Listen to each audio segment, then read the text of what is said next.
Hi there, it's Buttons. And is this like a sign, Buttons? You have a ball right next to your mouth here that you're expecting some activity to happen today? Well, we got the treasure cup going on for One Piece later on today, so we're gonna hurry and try to package off some stuff, because this idiot, I'm not allowed to say that on YouTube, huh? Because then people are like, how could he work in this hostile environment being called an idiot all day long? This idiot and this beautiful genius want to actually test some One Piece decks out before the treasure cup. So we're gonna actually take it kind of slow with One Piece, but we have one particular individual that wants to kill our fun in our play group and play tier decks every time. And so we're gonna try to test to see, both Town and I don't know too much about One Piece. We're still having fun with it. And, but we have a tryhard that likes to run his stupid mouth. And when anyone runs their mouth at my store, then I have to be like the what's the terminology? I gotta be the heel. I gotta be the dream killer and try to put an end to that. Because I have nothing against, I guess we'll go back. We'll go, before I go into an epic rant, because we are going into an epic rant here, because I've got lots to talk about. It's been a while since I actually picked up the camera. So a little bit of history for the Rogue deck builder, aka Now Gone Rogue Games, is that was kind of my mentality with Magic. So it started, the entire term Rogue was not something that I didn't come up with. It was, I know if you've heard this story, I'm going to tell it again for people who have been around a while, they've probably heard it a million times. I was sitting on a Grand Prix and I was playing against a pro that I was playing kind of my own brew. And the meta at that point in time, if people remember during 10 years ago, what is it now, like 15 years ago, with Innistrad, original OG Innistrad, there was a deck that was coming off of the, so we still had Zendikar that was in the mix.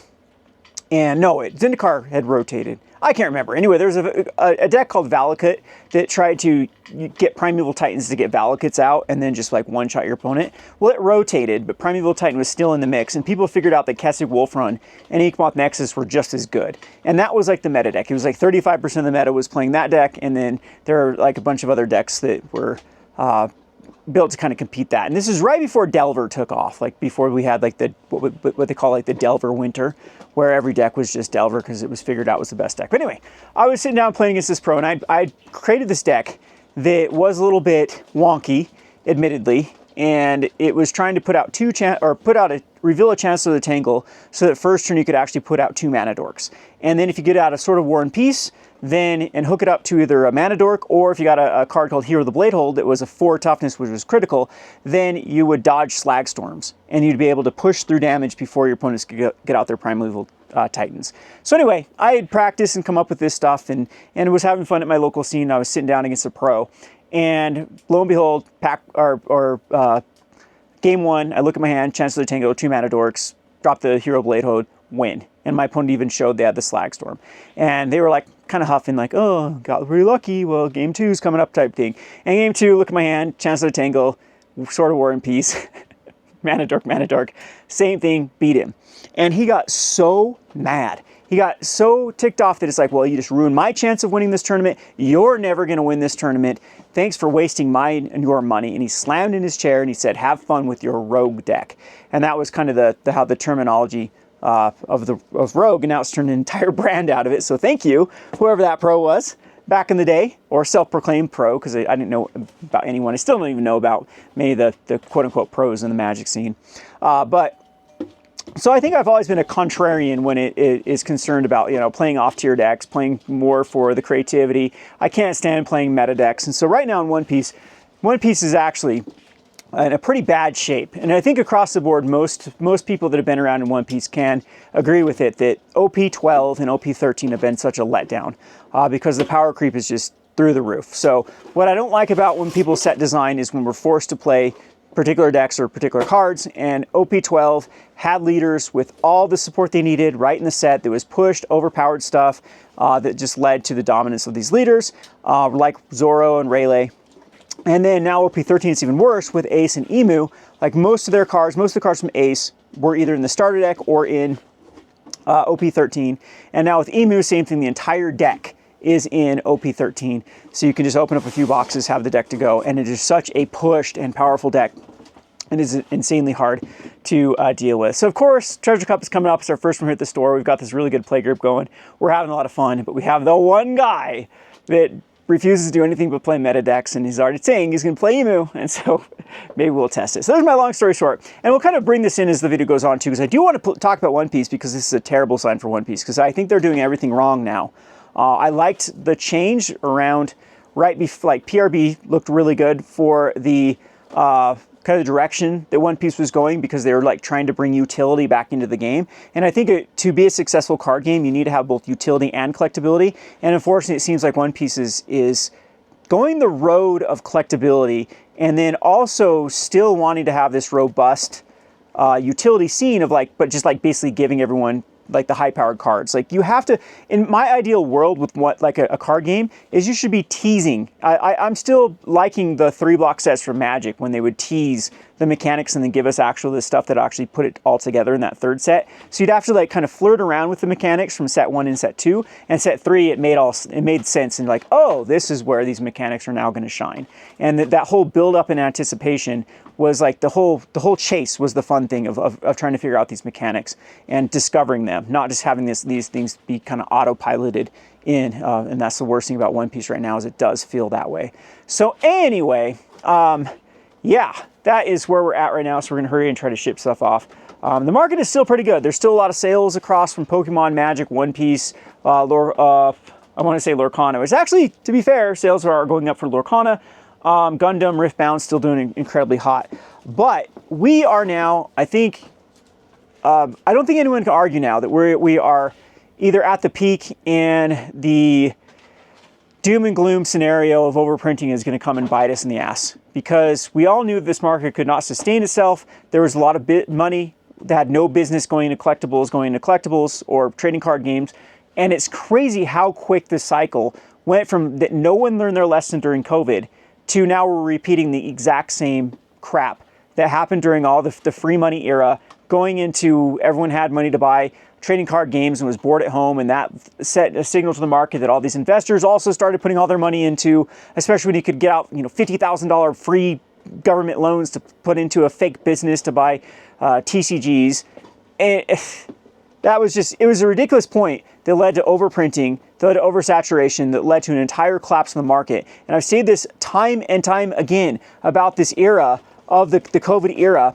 It wasn't slow, sluggish sales. Wizards of the Coast made out like a bandit, but they probably cost themselves a ton of money that they wouldn't have had. Like they would have made the same amount of money if they would have printed less in that era to begin with. Their whole problem is they shot themselves in the foot by overprinting into a market that had no business of having this much product out there. And we still, to this day, are reaping the consequences, I guess that works too, of the COVID era print policies. And we call them the Cynthia Williams days, because the whole policy of Cynthia Williams is, oh, we can just dump it out on Amazon.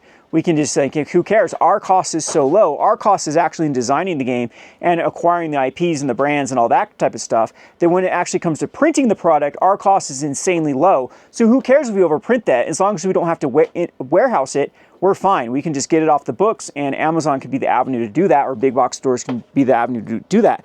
Well, it's definitely it backfired then. And it's funny how we've gone full circle, how we have the exact same problem. So instead of Wizards of the Coast doing kind of the big boy thing and making sure that product went to the places that it is supposed to go, they have just had the scattershot approach of selling to anything, anywhere, in any place, like Pokemon, where you're starting to see, I remember when we started to see Pokemon packs in random gas stations, like all these gas station chains around. There's one called Flying J in Utah, and they have an entire like Pokemon display of packs and everything right there at the gas station. And again, we can argue about this stuff too, because I'm not going to change my opinion. I have been in this industry for a long time. I've seen what it's done to other games that think that they get the hubris of thinking that they're now their kind of brand, their name is bigger than game stores, and they don't have to go through the traditional distribution route. And I've watched them collapse over and over and over again. We've always seen it like with these dumb titles with Fantasy Flight Games, or I always talk about Everdell thought they could go direct to consumer, and it backfired so spectacularly that now Everdell is one of the games that actually really protects their distribution of line of going from basically Asmodee distribution into game stores, and they do not sell anywhere below MSRP on even their own website or other outlets. That was one that did try to go DTC through Amazon. And again, it backfired spectacularly. So now here we are with the two big boys that are definitely in worrisome signs. And I still think there is a lot of time for Pokemon, but Pokemon is definitely starting to look like there are kinks in the armor. So we have a new set. I don't know if the new set is coming out, where everyone's already complaining about the box art, which I don't think it's that bad, the color scheme and whatnot, and there won't be booster boxes for it. So the rumor is why there won't be booster boxes. Well, typically they do this, like Crown Zenith, Black and White, but we are just coming off of Black and White. They call them the 2.5 sets, or the 0.5 sets. And yes, we typically do get a 2.5 and a 5.5, so this isn't anything out of the ordinary. But the whole rumor is that they are so backed up with printing booster boxes from Mega Evolutions 1 and Mega Evolutions 2 that there will be a massive reprinting of both of those. They still have their, I don't know exactly how their printing works, if different facilities do different things, like one does the booster boxes, one does, these, look, Prismatic just got a release. Where's the Prismatic? Is this right here? It's like, this set's a year old now, right? Or over a year old, and they're still reprinting Prismatic Evolutions, which is crazy. So anyway, there's like a different facility that handles that sort of packaging, and maybe they print the, I don't know how they get the booster packs or whatever with that, and there's a different one that does the booster boxes. And the whole rumor is that the booster box one is so backed up reprinting Mega Evolutions 1 and Mega Evolutions 2 that they have to have some breathing room so they'll release these other 0.5 products so they can play a little bit of catch up of hitting the reprint. Well, Pokemon has kind of positioned itself that the only thing that Pokemon cards are good for right now is retaining value. Like, there is so much demand that is being created by this illusion that you can get rich by Pokemon cards that is creating a self-fulfilling prophecy where people then buy packs, they get money out of them, they feel good about getting the money out of them. That is going to fall on its head if they overprint. If there is any company that has to be very, very careful with how much their print run is and never ever exceeding demand, it is Pokemon. And we've gone through this. Now since doing Donro Games, we've gone through this at least like 4 cycles. I am still remembering the days of Sun and Moon when, was it Sun and Moon? Even before Sun and Moon, the set before it. X and Y. Was it X and Y? No, so Unbroken Bonds, whatever Unbroken Bonds came out, that was Sun and Moon, right?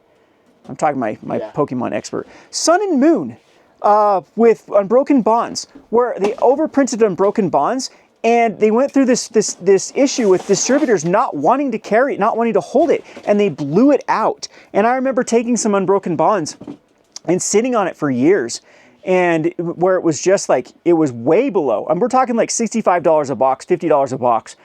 Is what they let go of a lot of this Pokemon product because distribution was just overloaded with Pokemon, and it was being blown out at, like I said, 80% off MSRP. So Pokemon is not immune. In fact, as I stated, they are one of the games that is the most susceptible to have to predicting that market perfectly, because it is that catch-22. If they overprint and no longer there's that illusion of value of people wanting to slab and grade, like this is what I've been warning about this entire time. I know Pokemon cards are popular. I know it gives people joy to open up packs. I have seen that demographic be pushed out and not want to do it. Some of my Pokemon regulars for years that bought Pokemon from me have quit. They've moved to other things because they've been priced out and is no longer fun trying to chase or trying to compete with all these other people that are actually using Pokemon as just scratch-off tickets. They could care less about Pokemon itself. It's just the illusion of value and the gambling aspect of it, and that little rush, that little oxytocin they get to open up a pack, or if that's not the right one, endorphins they get to open up packs. And they're just using it as outlet. They'll move on to anything at that point if the value is there. And that's what I'm saying. If Pokemon overprints and we even go through this slight hiccup of where Pokemon cards are no longer worth what they were due to overprinting, the dominoes will begin to tumble and it will collapse spectacularly again. And it's crazy how quickly the market can forget this, because this is exactly what happened with COVID. As Zach loves to state about Vivid Voltage. The Vivid Voltage was the same thing. I remember when ETBs for Vivid Voltage hit $100 and everyone was like, oh my God, reprint, reprint, reprint. They were like screaming at Pokemon to reprint Vivid Voltage ETBs and Darkness Ablaze ETBs. And now people say, well, Kevin, Darkness Ablaze ETBs and there was a time, this entire shelf right here, this entire shelf was full of Darkness Ablaze ETBs. Because it was that time where I was still trying to build up Pokemon numbers, because we went through the same crap that we went through just a couple years ago with this distributors, where you had to build up your numbers. And so when I finally got the opportunity to I was just say, take everything, take everything. Well, Take Everything meant that I got hundreds upon hundreds of Darkness Ablaze ETBs, and they, for a long period of time, like a year, 2 years, I still have videos we can pull up about people. It's like, Kevin, why don't you just sell these and recoup as much money as you can back from Pokemon? I'm like, no, I know it's going to go back up. I'm just going to wait. It sucks right now, but I'm going to wait. And it was the right decision. I'm glad I didn't fire sell it. But there was, you know, so many people saying, you know, Pokemon is never going to recover. This era is never going to recover. And it's crazy how we've come full circle to where now we're in a market that is arguably hotter than the kind of Sword and Shield era with when Vivid Voltage hit that $100 ETBs, and Champions Pass was the craziest set ever. And, you know, everyone was going nuts about what was the Ultra Premium Collection at the time that was worth, you know, tripled up in like one day. And now, like, I have to admit that this Pokemon market has been a lot more sustainable. Like, this has lasted longer than most of the hot markets in Pokemon. And it is probably hit a cultural, like, phenomenon point higher than the last one. So I'm not saying Pokemon is dead whatsoever. I'm just starting to say this announcement with like Mega Evolutions 1 and 2, and if the rumors are correct, that there will be wave upon wave upon wave, and as we see, Prismatic Evolutions still being printed. One of the things that made Pokemon kind of the tried, tested, and true TCG was they just did a printing and was done. It was the opposite of Magic. They didn't then release secret layer after secret layer, or reprint All Will Be One after it rotated, which is the weirdest reprint ever.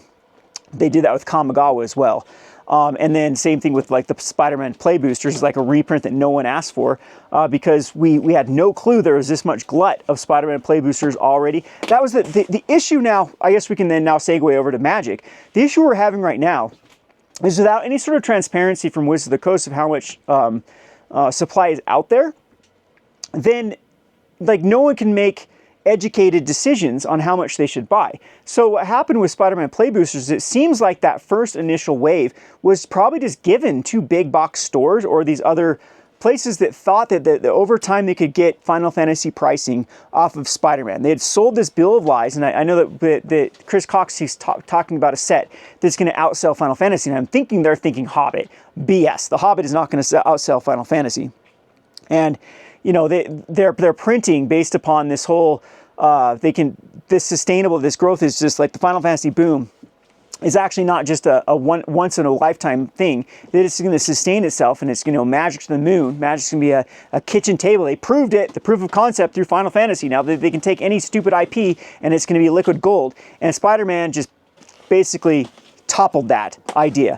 And now what we're seeing is Wizards of the Coast, this was the great lie. The absolute great lie was Spider-Man. As I stated, this was the second best-selling standard set of all time within its first little release window. So from spoiler season to release, Spider-Man outsold everything. It outsold Edge of Eternities, it outsold Dragons of Tarkir, it outsold Bloomborough, it outsold like all the standard sets that did well, Kamigawa, Dominaria, it outsold all of those except for Final Fantasy.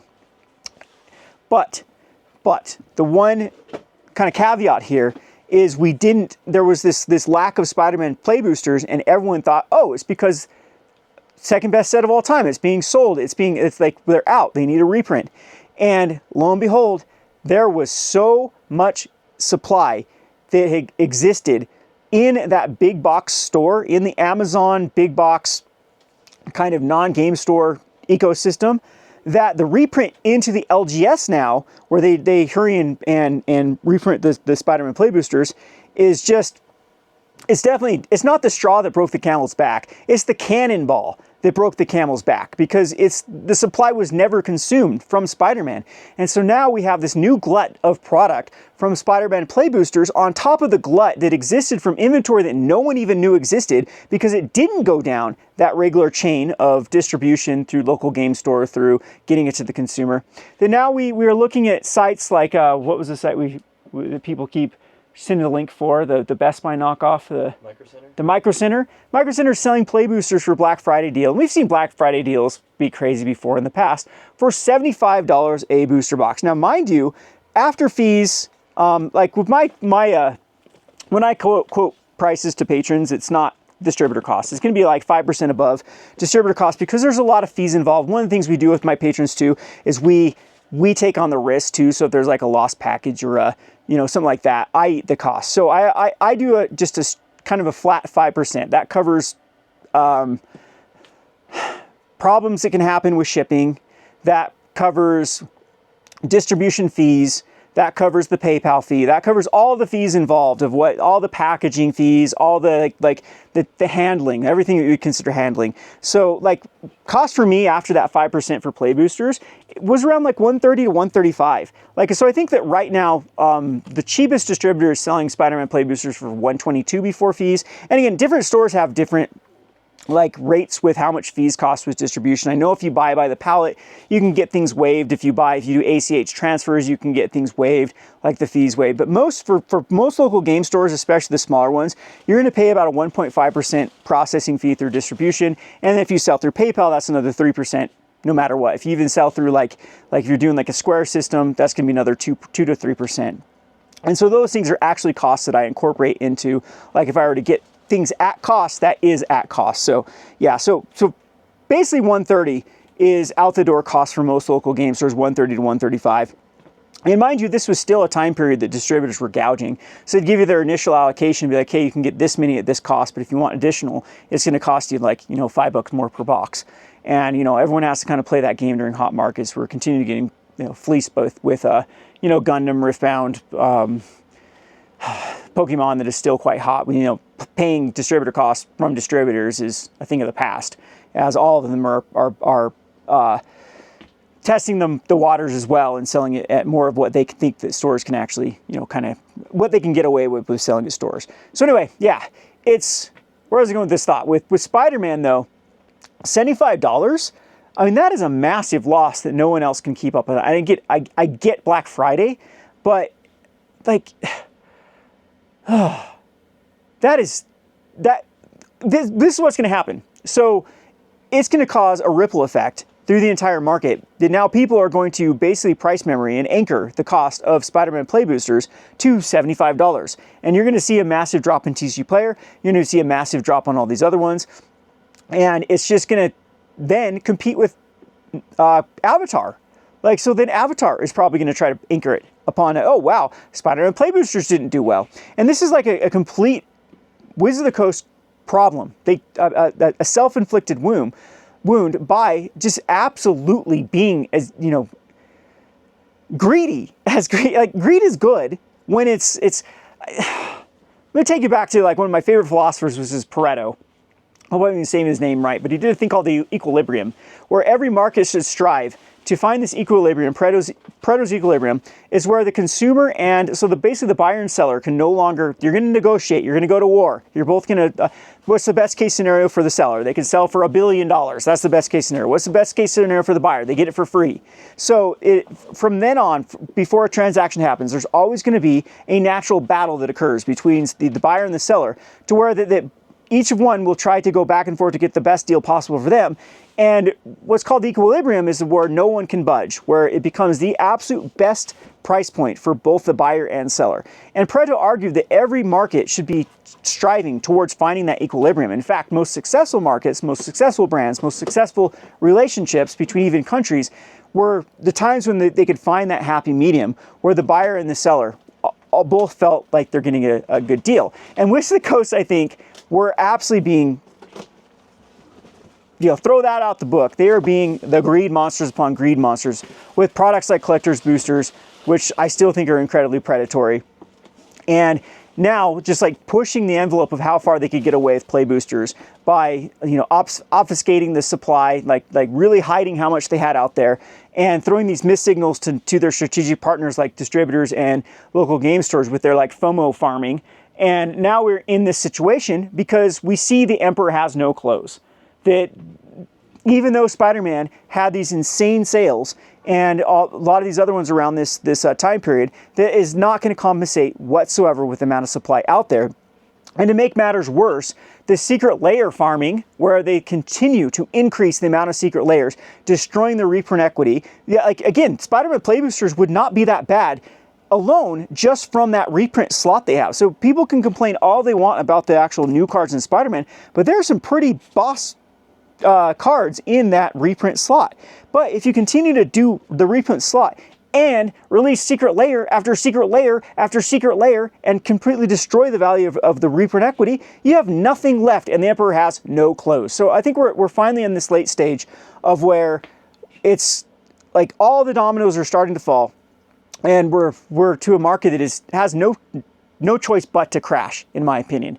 And Wizard of the Coast is going to have to go through the entire cycle again of trying to figure out how to let the market catch up. And they got super lucky, in my opinion, with Final Fantasy, where it created that ravenous appetite to when Final Fantasy was. I actually think it started a little bit before. It's when they did reduce the print runs of like Tarkir Dragonstorm and Foundations, and the market actually had more of an appetite. We were coming off of like Pokemon, and the market actually had more of an appetite to consume Magic, and there wasn't enough out there, and it led to actually a lot of the New Capenna era products being bought up because it's like, oh, these actually look like good deals. But like the whole point to old Magic sets, why they were something that were still sought after, is because cards had value based upon utility. Commander was the big driving factor, and people still wanted cards out of New Capenna. Well, when they do a secret layer every 5 seconds and print the cards because like, oh, we can reprint this $10 cards to milk people, like I said, the secret layer farming, they have nothing left, and they have to pick a lane of where they want to get those reprints in. They can't have their cake and eat it too. They can't do secret layers and do list cards. It can't work. And they have basically announced that master sets are gone, which is crazy. Crazy to think, because before Final Fantasies, the best-selling sets before like the Universes Beyond crossovers like Lord of the Rings and Final Fantasies were master sets. And that was like, it was always them trying to build up, we have to release standard to keep our standard scene going and kind of the continuum of the game, and then we do a master set to get, because Modern and Commander are the big breadwinners. Those are the people that are willing to spend a lot of money on cards, is the really enfranchised players, whether it be Modern or Commander. And now with the secret layer, it's like, again, they're skipping steps. They're getting it too quickly back into the consumption, and they've trained everyone. Now their products suck.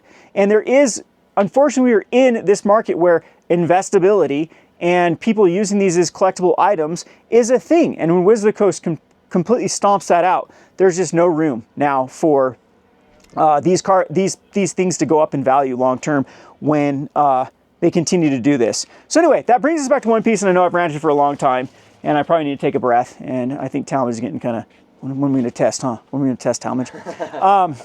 So One Piece. I hope One Piece can avoid this, but unfortunately what I'm seeing with One Piece is they're following too much of the Pokemon playbook and relying on the milking of collectability. And one thing too that is like, I watched a few videos, one guy that sold his $70,000 sports cards to buy One Piece, and all these other things that are going viral for the Pokemon collectors going into One Piece.